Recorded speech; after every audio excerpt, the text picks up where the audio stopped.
Bismillah ar-Rahman ar-Rahim.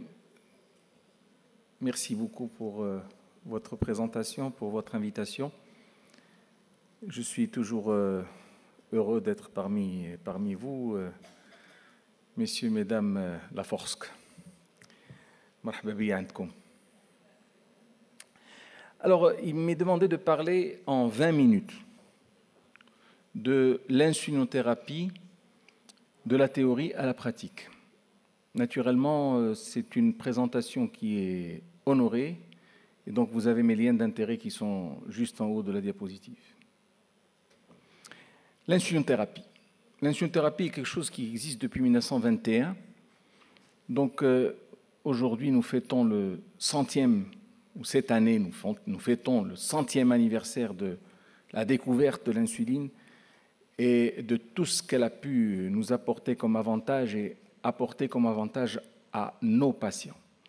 L'insuline est le médicament qui a permis aux diabétiques de type 1 de vivre et qui a permis aux diabétiques de type 2 de vivre plus longtemps.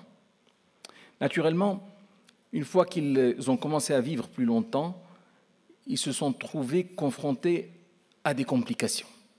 Et ces complications, il va falloir apprendre à les gérer. Donc vous avez devant vous l'historique de cette insuline jusqu'à aujourd'hui, les années 2000, avec l'avènement des analogues des insulines, de l'insuline et des analogues lents en particulier. L'équilibre glycémique est un défi. Les patients diabétiques de type 2, on va les prendre comme type de description, parce qu'ils sont les plus fréquents, les plus nombreux, et donc c'est eux qui, finalement, nous occupent le plus. Le défi est de bien les équilibrer. Et il n'y a pas mieux que l'insuline. Finalement, c'est quelque chose que je n'aime pas trop dire personnellement, parce que l'insuline n'est pas le traitement naturel du diabète de type 2. Vous le comprenez parfaitement avec moi. Mais il s'avère que dans certaines situations, nous sommes obligés de passer à l'insuline chez les diabétiques de type 2. Et je disais que c'était un défi, effectivement. Regardez ces résultats de cette étude IDMPS, la vague 5, surtout au niveau du Maroc. Et vous voyez que le nombre de patients équilibrés n'est pas très satisfaisant. Alors, nous avons l'insuline, mais avant l'insuline, je disais il y a quelques secondes que l'insuline n'est pas le traitement naturel du diabète de type 2. Et donc, moi, je me permets toujours de répéter, de rappeler ce moyen thérapeutique qui est extraordinaire. Les mesures hygiéno-diététiques, la diététique, bien sûr, et l'activité physique. Il faut toujours le rappeler. On va le rappeler sur les tableaux qui nous rappellent les recommandations. Et il se trouve que très souvent, le malade est confronté à des problèmes d'observance. Il en a marre de suivre des règles diététiques qui ne lui plaisent pas toujours. Même quand il les suit très bien, il se retrouve devant une détérioration avec le temps. Les choses ne sont pas toujours au plus beau fixe et les complications viennent se surajouter et imposent un équilibre meilleur, un équilibre plus strict, et donc on passe à l'insuline. D'où la nécessité de cette prescription médicamenteuse. Et ce schéma, tout le monde le connaît. Tout le monde le connaît, puisqu'il a été présenté il y a quelques minutes par le professeur Araki. Je voudrais uniquement vous rappeler ici la place de l'insuline. D'abord, quand il y a une maladie athéroscléreuse, cardiovasculaire ou une maladie rénale, l'insuline est présente. Elle est en bas du tableau, c'est vrai, mais ça reste toujours un choix intéressant pour sauver l'équilibre du patient. Quand il y a aussi une maladie rénale, c'est la même chose. Dans les autres situations, quand il n'y a pas de maladie rénale ni de maladie athérosclérose cardiovasculaire, nous avons 3 situations. Et regardez avec moi, l'insuline est partout. Malheureusement, c'est en bas de la diapositive, vous ne le voyez pas. Ça clignote. L'insuline basale a toujours sa place dans l'algorithme du traitement du diabète de type 2. Alors, si on revient à cette étude IDMPS, vague 5, vous voyez avec moi que l'insuline qui est choisie généralement, et selon les recommandations que je viens de vous présenter, l'insuline qui est choisie, c'est l'insuline basale. Bien sûr, il y a de la place aussi pour les prémixés.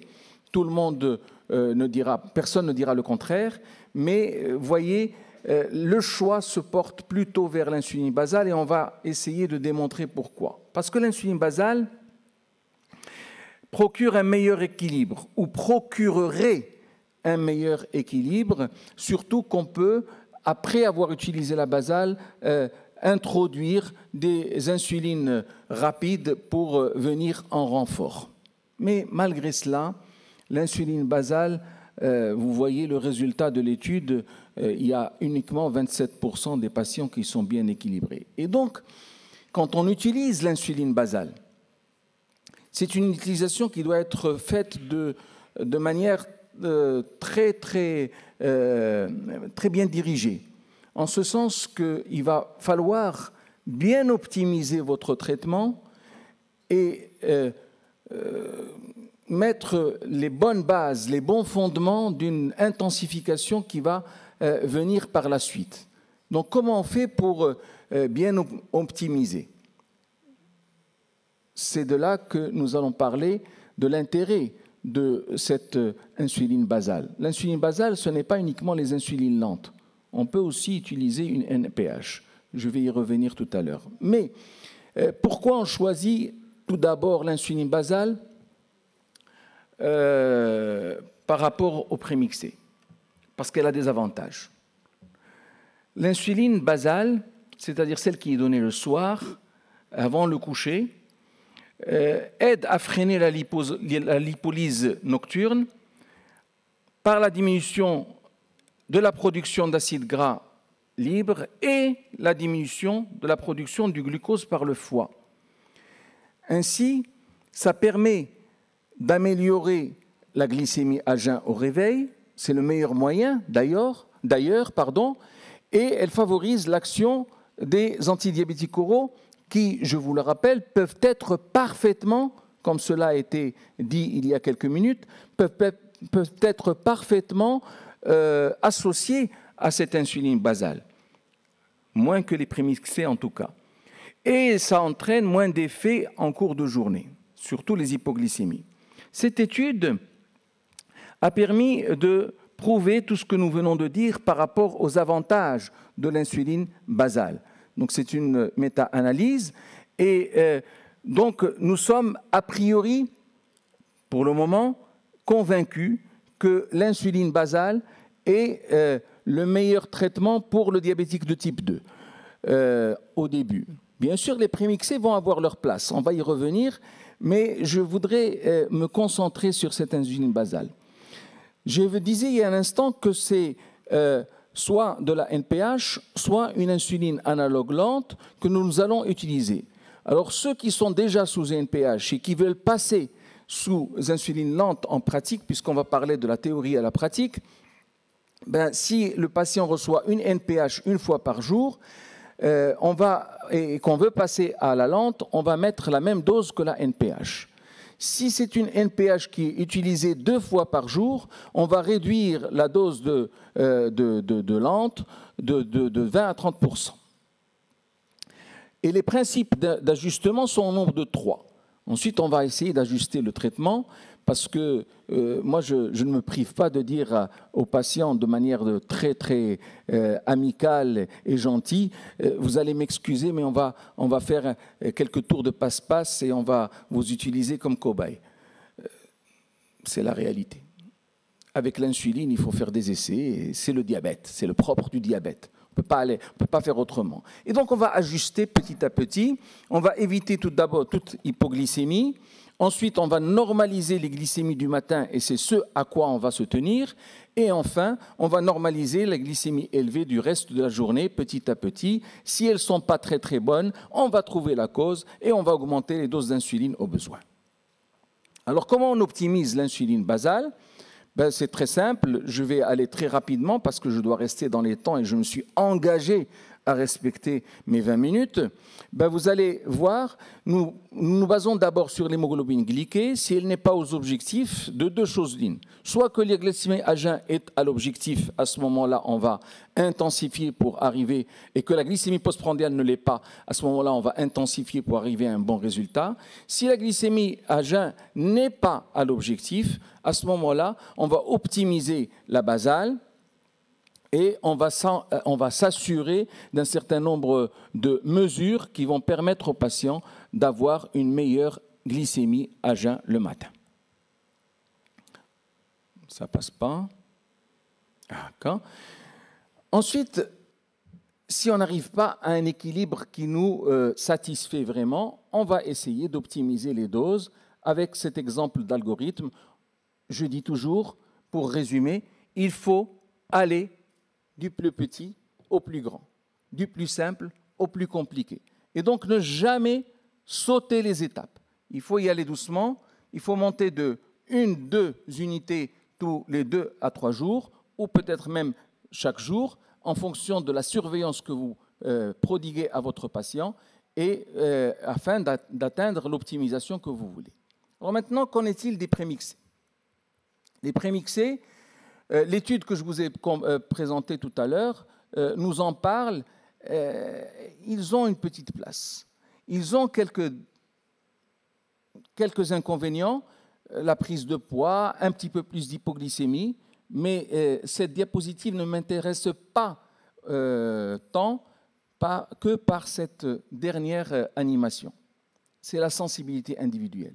Vous trouverez toujours des patients qui sont réfractaires à l'insuline basale et à l'optimisation, à l'intensification de l'insuline basale. Eh bien, il est toujours intéressant de faire un petit tour du côté des prémixés pour voir ce que ça va donner. Alors, je reviens à l'insuline basale. L'insuline basale, il arrive qu'elle ne suffise pas ou qu'elle ne suffise plus. Et à ce moment-là, qu'est-ce qu'il faut faire? Eh bien, c'est l'intensification dont on a déjà parlé. Et cette intensification en pratique revient à ajouter pas à pas un bolus d'insuline ultra rapide. Alors là, je ne vais pas rentrer dans les détails, uniquement pour vous dire que cette étude OPAL nous a permis de montrer la place des insulines rapides ou ultra rapides avant l'un de chaque repas. Donc on va ajouter une injection le matin, ou plutôt avant le repas le plus calorique, ensuite le deuxième repas et ensuite le troisième repas, jusqu'à ce qu'on obtienne un bon résultat. Et là où vous mettez l'injection, que ce soit avant l'un ou l'autre des repas, le résultat est toujours meilleur. Et donc l'insuline basale trouve un bon soutien dans l'ajout d'une insuline ultra rapide avant l'un des 3 repas. Alors, effectivement, quand on voit l'évolution de l'HbA1c dans cette étude, on trouve que, effectivement, l'approche d'intensification pas à pas montre une efficacité similaire à celle de l'approche basal-bolus. Et je disais tout à l'heure qu'il faut toujours commencer petit et grandir. Oui, effectivement, donc on ne perd rien chez le diabétique de type 2 à commencer par le basal, aller vers le basal plus, et le plus plus, et le plus plus plus, au lieu d'aller directement vers le basal plus plus plus ou le basal bolus. Alors maintenant, vous allez me dire, nous avons l'insuline lente qui a été utilisée depuis 1995, si mes souvenirs sont bons maintenant, dans le monde, mais chez nous, c'est depuis 2002-2003, c'est la glargine.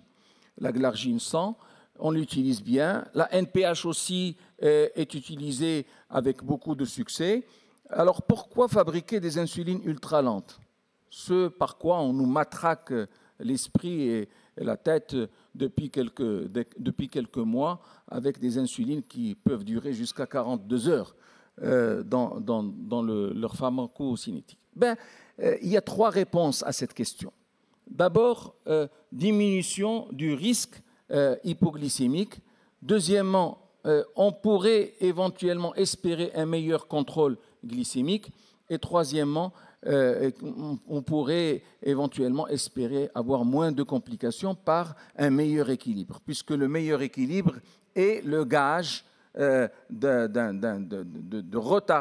retard espéré de l'apparition des complications. Alors, je vais commencer par la première insuline très lente, c'est l'insuline glargine U300.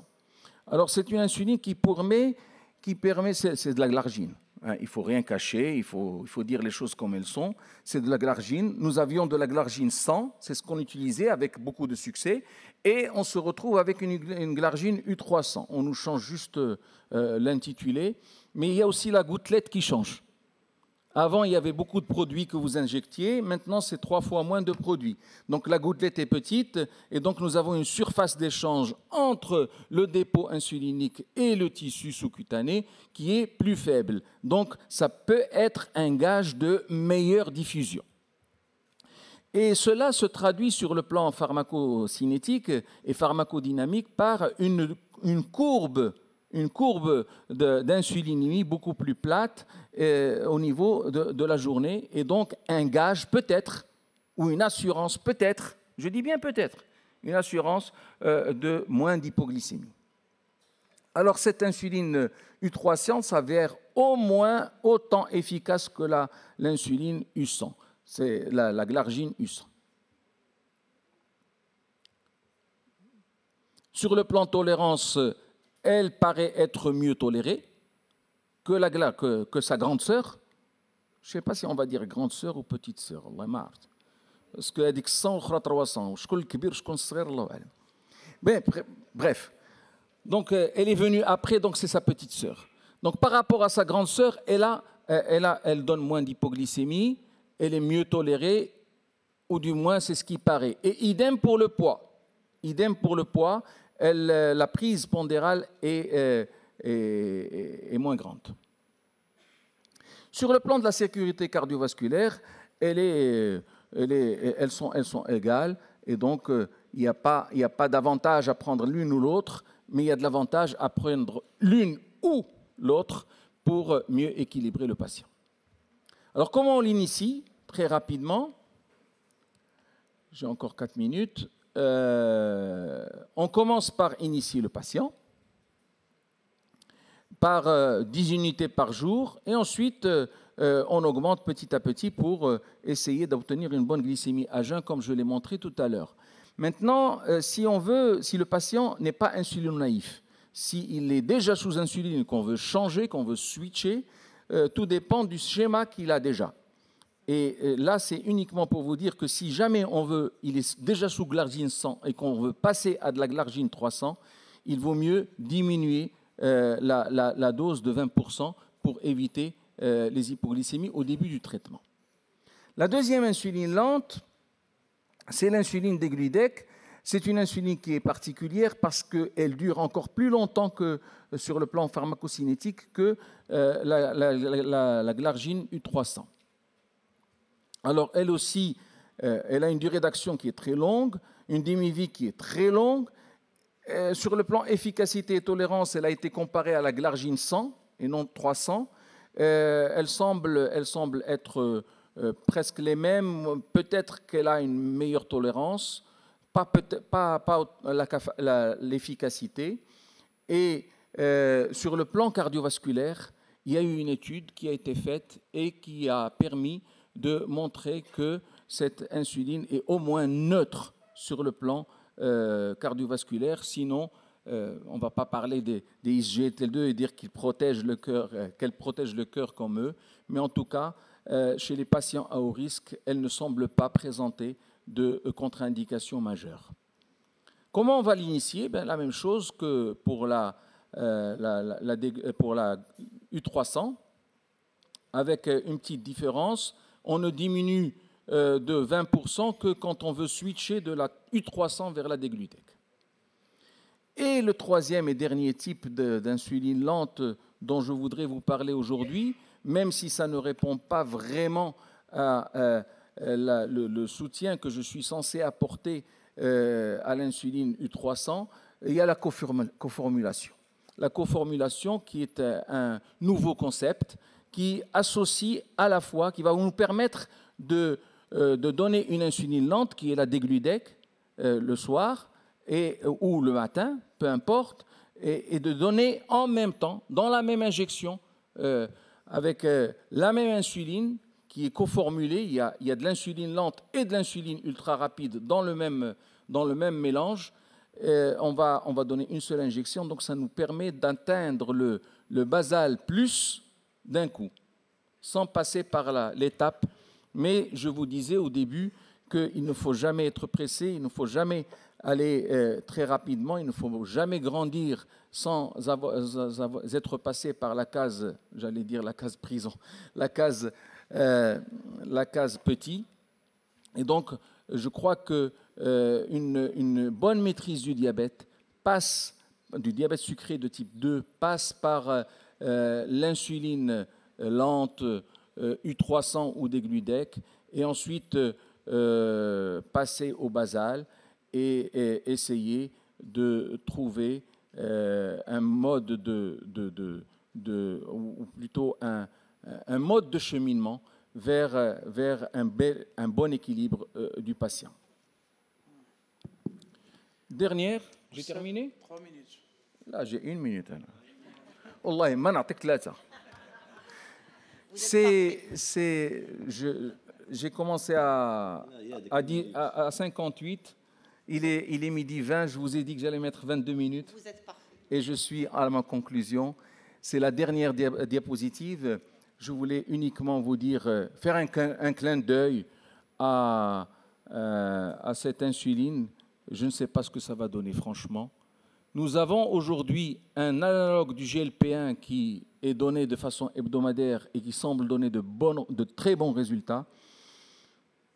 Pour l'insuline, je suis incapable de répondre pour le moment, mais c'est peut-être une affaire à suivre au tribunal, peut-être. Salam alaikum. Merci.